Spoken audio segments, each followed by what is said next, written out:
In conclusion, we can now take the webinar funnel and we can place it on our store page. We're going to take the link from this view funnel, or we can take the top of the funnel where the registrar registration page is. We can then click on the link. We can head to our store page. We can go to this website tab and click on digital stores. We can then click on our store page. We can then add a new section. We're going to click on add section. We can now add a new product. That product will be an external link. We can place in our URL here in this area, and we can add in our text. And once again, we're not going to add in an image. We're going to add in the necessary text. Once you do that, you'll then be able to click publish, and your page will then be ready. You can click on and view the page.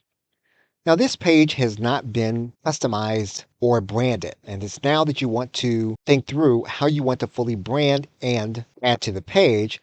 However, we have all of the elements in place to promote the links that we want to promote from our digital store.